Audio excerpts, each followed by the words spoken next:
Sabe aquela sensação, às vezes meio frustrante, de quando a gente está aprendendo algo novo? Pois é, hoje vamos mergulhar numa ideia que pode transformar essa jornada numa aventura incrível. E quem vai nos guiar são os ensinamentos de uma instrutora de dança que mostra que a verdadeira magia não está no resultado final, mas em cada passo do caminho. E tudo começa com essa frase que, vamos combinar, todo mundo já sentiu na tele. Uma aluna, bem no comecinho, falou para sua professora, a Rebeca, que se sentia desengonçada. Essa insegurança é basicamente o ponto de partida universal para qualquer pessoa que se joga no desafio de aprender. Então vamos lá para a nossa primeira parte, o dilema do aprendiz. É aqui que a gente vai encarar de frente aquele espaço que existe entre o que a gente sonha em fazer e o que a gente de fato consegue fazer agora. A filosofia da instrutora é bem direta. Não existe atalho. Ninguém vira mestre do dia para a noite. Sabe o tempo? Ele não é um inimigo para a gente correr contra. Ele é um ingrediente fundamental. Ela sempre fala que o corpo precisa desse tempo para assimilar tudo. E essa é uma verdade que vale para qualquer coisa que a gente queira aprender na vida. Ok, então como é que a gente sai desse dilema? Bem, entramos na seção 2, abraçando o processo. A grande virada de chave está aqui. Parar de focar só no resultado final e, em vez disso, se apaixonar pela jornada em si. E o grande conselho da Rebeca é esse, simples e poderoso. Ame o processo. Ela lembra que a dança, assim como outras artes complexas, não tem uma linha de chegada. O aprendizado é o destino. A partir do momento em que a gente decide aprender, o nosso compromisso é, na verdade, com o processo de aprender. E olha só que sacada genial. É só uma mudança de palavras, mas que transforma tudo. Em vez de pensar, nossa, isso é difícil, que soa como um muro na nossa frente, a ideia é pensar, ok, isso é um desafio maior. De repente, o que era um obstáculo vira um alvo, mostra exatamente onde a gente precisa colocar nossa energia. Essa analogia da mãe da instrutora é simplesmente perfeita. A felicidade da viagem não era só chegar na praia. Era planejar, arrumar as malas, sonhar com as férias. A viagem começava muito antes. E com o aprendizado é a mesma coisa. A beleza está em cada passo, em cada treino, e não só na performance final. Beleza, já ajustamos a mentalidade. Agora vamos para as ferramentas práticas. Seção 3. A arte da autoanálise. É hora de aprender a se avaliar de um jeito que ajuda a gente a crescer, em vez de só criticar. E o ponto de partida aqui é entender o nosso papel. A instrutora diz que quem está aprendendo tem um privilégio enorme, a liberdade de errar. O momento de aprender é um campo de teste seguro. Já um profissional, no palco, não tem mais esse luxo. Por isso, essa fase de estudos tem que ser vista como um momento de descoberta e não de busca pela perfeição imediata.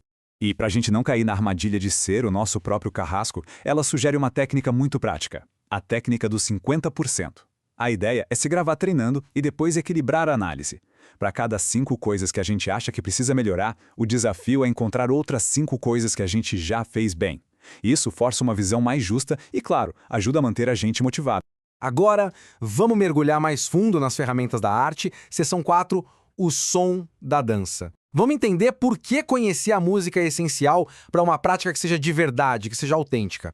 Para entender a música, primeiro a gente precisa entender de onde vem a dança. Ela é uma fusão de 3 pilares culturais riquíssimos: a vibe do folclore árabe, a precisão da dança clássica indiana e a postura poderosa do flamenco. Essas 3 raízes não definem só os movimentos, elas ditam a alma da música que acompanha a dança. Por isso, a escolha da música não é aleatória, tem regras. O ritmo, por exemplo, tem que ter contagens pares, para casar com os movimentos. A atmosfera da música tem que ter a ver com as raízes culturais da dança. E a letra, se tiver, precisa ter um conteúdo que respeite a essência do estilo. E no coração de tudo isso tem um número mágico, o 8. A frase musical de 8 tempos é como se fosse o tijolo básico de toda a construção. Praticamente toda a matemática da dança se resume a como a gente preenche essa estrutura de 8 tempos de um jeito criativo. E a lógica é super simples, olha só. Um movimento que dura 2 tempos, por exemplo, a gente repete 4 vezes para fechar a conta dos 8. Se um movimento dura 4 tempos, a gente faz ele 2 vezes. É essa matemática interna que, quando a gente entende, permite que até um grupo improvise junto, todo mundo em sintonia. E na nossa última sessão, A Prática Leva ao Grupo, a gente vai conectar os pontos e ver como todo esse trabalho individual, no fim das contas, nos prepara para algo maior, a criação em conjunto. A prática individual não é um fim em si mesma, ela é a base de tudo. É ali que a gente constrói nossa técnica, descobre nosso estilo, ganha confiança. Já a prática em grupo é onde a gente pega tudo isso e aplica para criar junto com outras pessoas. Uma coisa não vive sem a outra. É a força de cada um que alimenta a beleza do grupo. E essa analogia final é simplesmente perfeita. Na dança em grupo, é como num relacionamento. A gente precisa de pessoas inteiras, não de duas metades que se completam. Cada um precisa ser um dançarino ou uma dançarina completa para conseguir colaborar de verdade, sabendo a hora de liderar e a hora de seguir com a mesma segurança. Então, o que a gente tira de tudo isso? A jornada para dominar algo novo é sobre amar o processo, encarar os desafios como parte do jogo, se analisar com equilíbrio, entender as ferramentas que a gente tem em mãos e, finalmente, construir essa força individual que vai tornar a colaboração possível. E para fechar, fica uma pergunta para a gente pensar. E se a maior recompensa não estiver no palco, nem na linha de chegada, mas em cada segundo de prática, em cada erro e em cada pequena descoberta? E se o processo, no fim das contas, for muito mais valioso do que a performance?